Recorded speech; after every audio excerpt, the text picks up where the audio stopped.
Hey guys, welcome back to the Time Bomb channel. Of course, myself, the Bombardier, and we've got another micro brand in for you today, and this is also a first for me. Within the package, we are looking at a Spinnaker. Now, the brand hails from Hong Kong, and I believe they're part of the same group as the Aviate watches, but do feel free to correct me if I'm wrong. Actually, I'm going to pause there, and because I think the sound of the plastic's really going to impact. 1 second. Yeah, that's a little better. But as I was saying, so I think they're part of the same group as as Aviate, and to be perfectly honest with you, I kind of like the brand name as it immediately conjures up images of wet water and the associated sports. So I think they kind of picked well there. The watch I have, though, I think is probably going to be more suited to the coast rather than anything actually involving your speedos. And I'm going to go out on a limb here, even before I've opened the box, and suggest that I think these guys are making watches that are potentially more fashion than tool. But what I'll just show there. But what drew me to the watch was the 70s retro aesthetics and the shape of the case body. So guys, just before I crack the box there, go ahead, grab your corduroys and your turtleneck sweater, and let's all get hipster while I get this baby open. This is the Spinnaker Hull. It's not a new model. It's been out for a couple of years now, I think. The brand has certainly been on my radar for a while. I've sort of been looking at them, having to think about them. Never quite gone ahead. But then I got some discount vouchers, and this one actually then only cost me £140 after the vouchers. So enough of me. Let's shut up and get the box open. And there is our watch for today. So yeah, Spinnaker Hull, the chrono version. They have recently introduced a California dial version of this one, and I was umming and ahhing between the two, but I plumped for the chrono just because, I think what attracted me most was the aspect of the dials, and really quite impressive. So pop them out here. There's nothing else in the box of interest.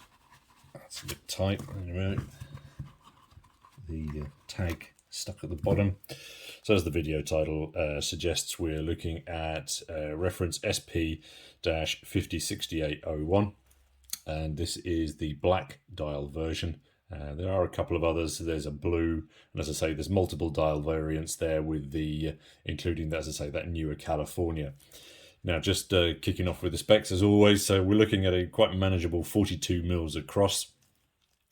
It's then sitting at 47.5 mils north to south. It is, as you can see, quite a deep dish pizza. It comes in actually at 15 mils, so quite chunky.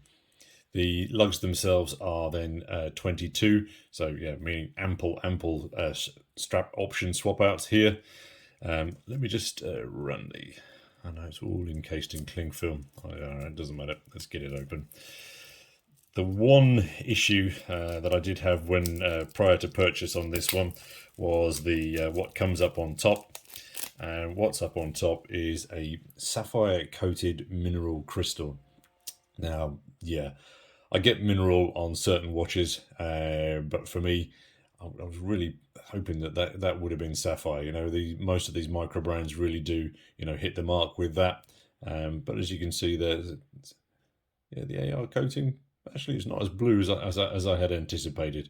There's a tinge of it, but it's not as strong as I was expecting. Buzzing away inside, then we've got the Hattori VK73 Mecha Quartz. Quite an interesting little Mecha Quartz movement. I believe runs at 5 microclicks a second, and then you've got that. Let's just get it. Let's just kick it off. No, and we've got screw down pushers here again. So nice to see them doing those properly. Release them. Let's click him off. Should be a nice clunky action. Yeah, not disappointed with that. Solid. And then there was a double click. Let's just try that again.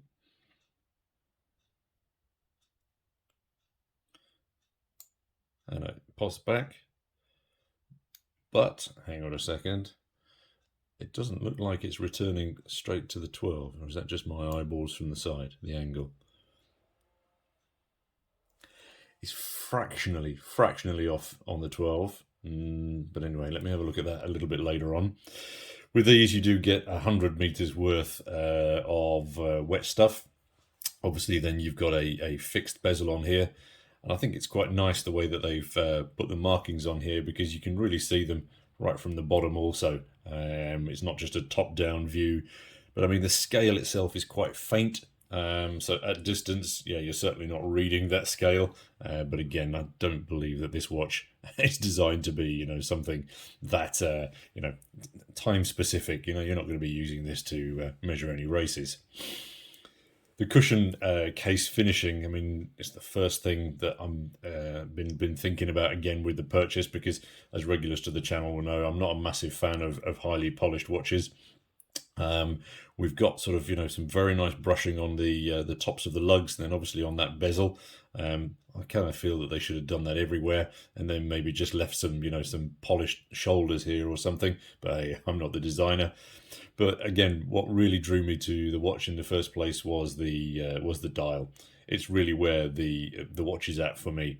You've kind of got this grainy sandwich Fume dial thing going on here, and I think it looks absolutely brilliant. The thing that they've updated on these versions also is that on the earlier ones they had the subdials, and the date window framing was actually in a different color. So they came up white, and then they had gold hands, silver hands on these things.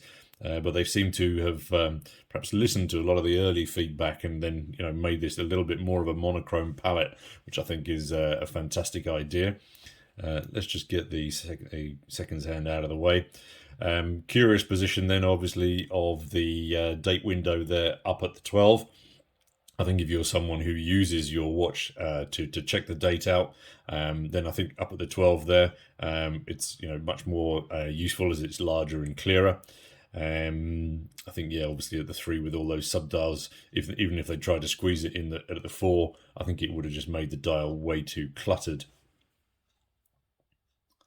The strap, I think, on this one comes across. I mean, I've just literally had it out the bag, but nice and thick. It feels very good, and it smells pretty pleasant as well. So yeah, you've got a little sort of brushed. So again, so they've brushed the buckle. They could have done it elsewhere. Nice clasp on the side there. But as I say, like color combination wise, I think it looks pretty solid. I think they made some good choices there.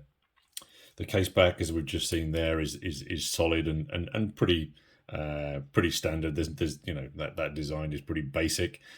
Screw down, minor details on there. I've seen some of these as well, actually, where they have exhibition case backs. I kind of don't get that, but anyway. So quite an interesting little watch, I think, this one. My OCD is a little bit concerned though about that seconds hand.